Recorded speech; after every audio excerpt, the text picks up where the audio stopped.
विमल बहुत परेशान था। उसे समझ में नहीं आ रहा था कि वे इस परिस्थिति से कैसे निपटे। वे अपनी माँ को बहुत प्यार करता था। उसकी पत्नी और बच्चे उसकी माँ से बहुत दूर भागते थे क्योंकि उसकी माँ की एक आँख नहीं थी, साथ ही साथ उनकी कमर 90 अंश पर झुकी हुई थी। वैसे वह अपना सारा काम खुद ही कर लेती थी, फिर भी वे उसकी पत्नी और बच्चे के लिए हमेशा खटकती थी। दादी, आप ऊपर के कमरे में चली जाओ, मेरे दोस्त आ रहे हैं। विमल के बड़े बेटे अखिल ने बड़ी बेरुखी से कहा। पर बेटा, मैं तो यहाँ दूर बैठी हुई हूँ, विमल की माँ ने बहुत प्यार से कहा।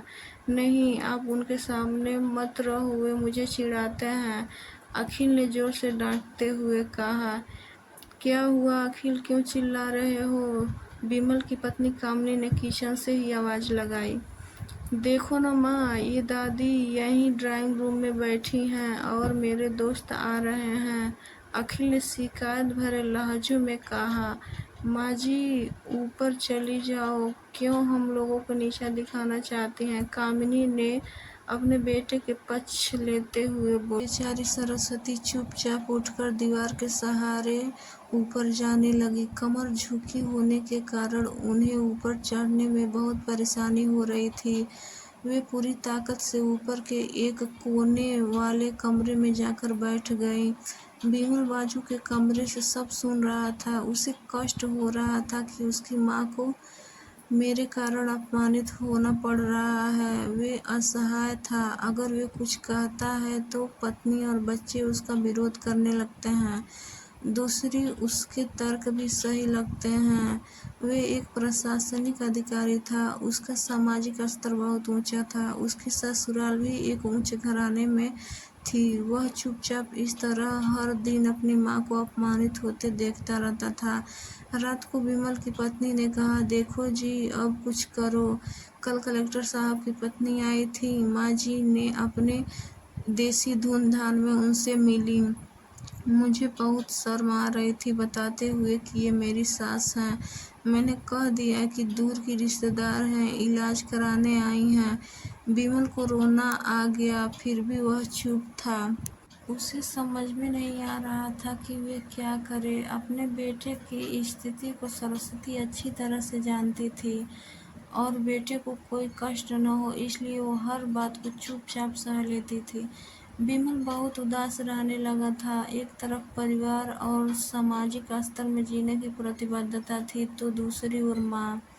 आखिर माँ से अपने बेटे की यह हालत नहीं देखी गई। एक दिन उसने अपने बेटे से कहा, विमल, बहुत दिन हो गए हैं, मैं अपने गांव जाना चाहती हूँ, मुझे वहाँ पहुँचा दो, मेरा यहाँ मन नहीं लग रहा है।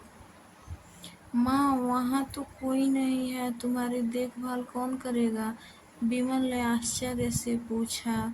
कामिनी, अरे सब गांव वाले तो हैं और वे तुम्हारे मामा जी तो उसी गांव में रहते हैं और फिर हम सारी व्यवस्था कर आएंगे।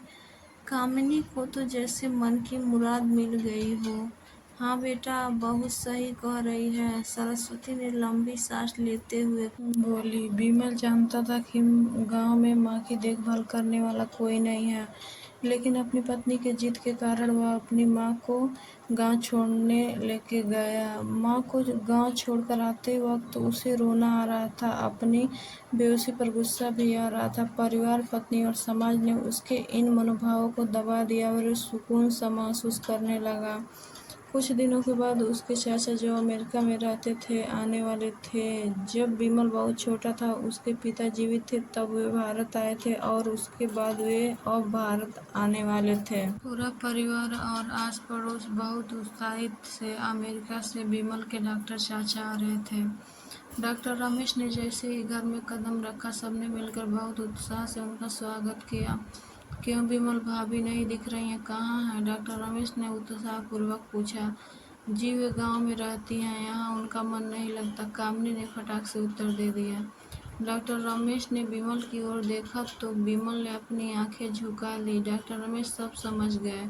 बोले, कल हम भाभी से मिलने गांव जाएंगे सभी लोग। दूसरे दिन सभी लोग गांव के घर पे पहुंचे। देखा कि सरस्वती को बहुत तेज बुखार है और वे पलंग पर असहाय पड़ी है।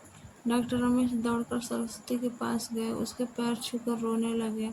सरस्वती की ये हालत देखकर डॉक्टर रमेश बहुत दुखी हुए। वाह बेटा बिमल, तूने तो अपने माँ का नाम ही उजागर कर दिया। अपनी माँ की ये हालत देखकर तुझे तो शर्म भी नहीं आ रही होगी। डॉक्टर रमेश ने बिमल को लगभग डांटते हुए कहा। बिमल की माँ, नहीं देवर जी, बिमल का कोई दोष नहीं है, मैं खुद गांव आई थी। सरस्वती ने अपने बेटे का बचाव किया। मुझे सब पता चल गया। भाभी आप चुप रहो। क्यों बहू, तुम्हें अपनी सास की कुरूपता पसंद नहीं है, समाज में तुम्हें नीचा देखना पड़ता है ना बहू। डॉक्टर रमेश ने कामिनी की ओर गुस्से भरे नजर से देखा। कामिनी निरंतर होकर बिमल को देखने लगी। आज तुम जिस सामाजिक स्तर पे हो इन्हीं के संघर्षों की देन है। और बेटा बिमल, तुम्हें शायद मालूम नहीं है कि जब तुम बचपन में 1 साल के थे तब छत से नीचे गिरने के कारण तुम्हारी एक आंख में प्रॉब्लम आ चुकी थी। तुम्हारी रीढ़ की हड्डी में भी प्रॉब्लम आ चुकी थी। तब तुम्हारी इस माँ ने अपनी एक आंख और रीढ़ की हड्डी देकर इतना सुंदर स्वरूप दिया था तुम्हें।